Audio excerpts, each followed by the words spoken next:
Sejumlah sopir di Pelabuhan Ketapang, Banyuwangi berunjuk rasa menolak kewajiban rapid test.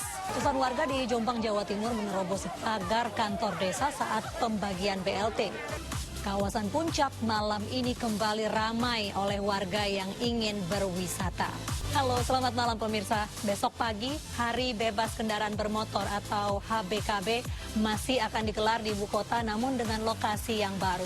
HBKB disebar 32 titik di seluruh wilayah Jakarta untuk mencegah konsentrasi massa di satu titik. Informasi selengkapnya akan hadir dalam iNews Malam bersama saya, Mirka Suri. Seorang pria hidung belang mencoba kabur dari kejaran petugas saat menggerebek sebuah warung remang-remang di Palangkaraya, Kalimantan Tengah malam tadi. Dalam razia tersebut, petugas juga merazia sejumlah PSK. Seorang pria hidung belang yang diduga mabuk ditangkap petugas setelah melarikan diri ke dalam hutan untuk menghindari razia. Aparat dari Satgas Pencegahan COVID-19 Polda Kalimantan Tengah juga merazia sejumlah PSK yang tengah menunggu pelanggan. Razia dilakukan karena wilayah tersebut dinilai rawan penyebaran COVID-19. Apalagi saat ini Kota Palangkaraya Tengah bersiap menerapkan pembatasan sosial berskala besar tahap 2. Sejumlah sopir travel dan logistik Jawa Bali berunjuk rasa di depan pintu pelabuhan penyeberangan ASDP Ketapang, Banyuwangi, Jawa Timur. Mereka protes persyaratan rapid test untuk bisa menyeberang karena harga tes yang mahal. Kepanasan saat antri pembagian BLT, ratusan warga nekat menerobos pintu pagar kantor desa di Kabupaten Jombang, Jawa Timur siang tadi. Sejumlah aparat termasuk polisi yang berusaha menahan dorongan warga kewalahan. Massa di sejumlah daerah menggelar unjuk rasa menolak rancangan undang-undang haluan ideologi Pancasila. Dalam orasinya, massa menilai RUU HIP berpotensi menciptakan konflik ideologi. Massa dari berbagai organisasi masyarakat berunjuk rasa di halaman Masjid Al-Abrar, Medan, Sumatera Utara sejak siang tadi. Mereka berorasi mendesak pembahasan RUU di DPR dibatalkan. Massa menilai RUU HIP berpotensi mencederai ideologi Pancasila. Sementara itu dalam aksi ini sebagian peserta aksi tidak mematuhi protokol kesehatan, mulai dari tidak mengenakan masker hingga mengabaikan aturan jaga jarak fisik. Sementara di Tasikmalaya, Jawa Barat, ribuan orang dari berbagai ormas juga berunjuk rasa Jumat kemarin.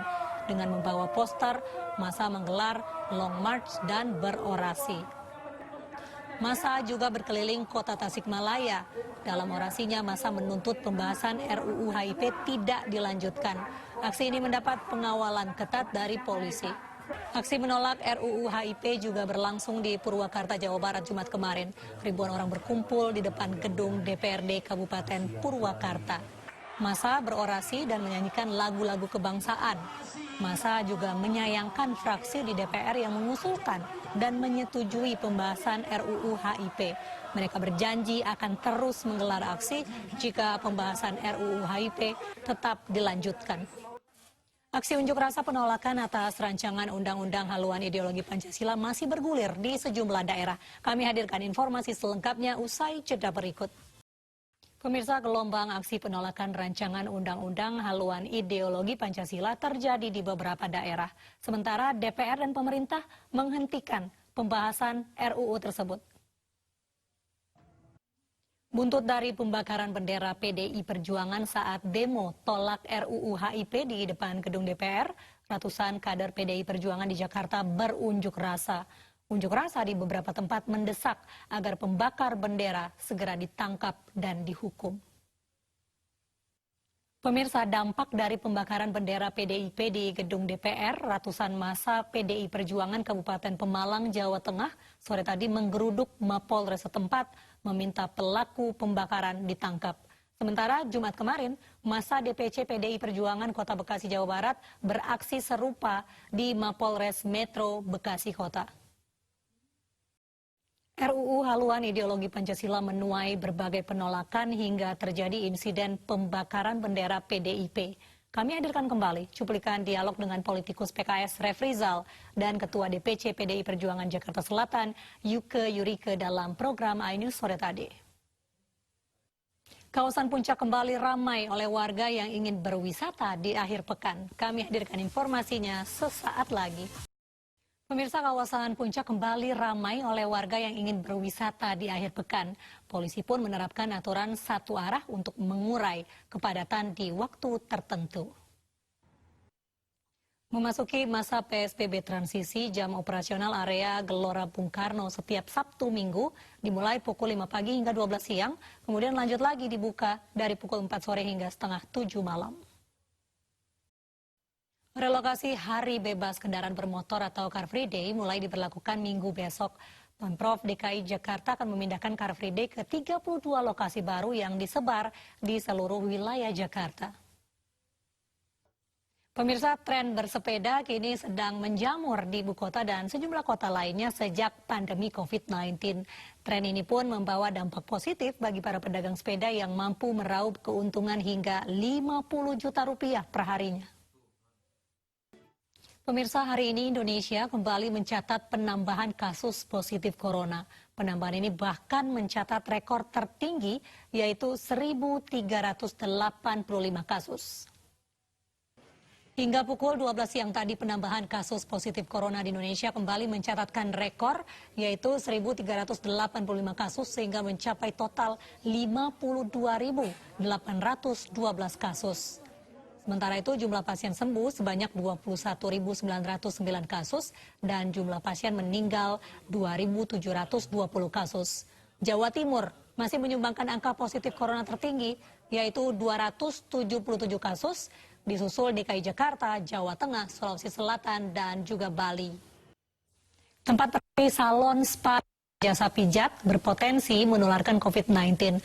Untuk itu, anggota tim komunikasi publik gugus tugas COVID-19, Reisa Broto Asmoro, meminta penyedia jasa dan pelanggan disiplin menerapkan protokol kesehatan. Pasar Gembrong Baru, Cempaka Putih, Jakarta Pusat ditutup sementara setelah 4 pedagang terkonfirmasi positif COVID-19.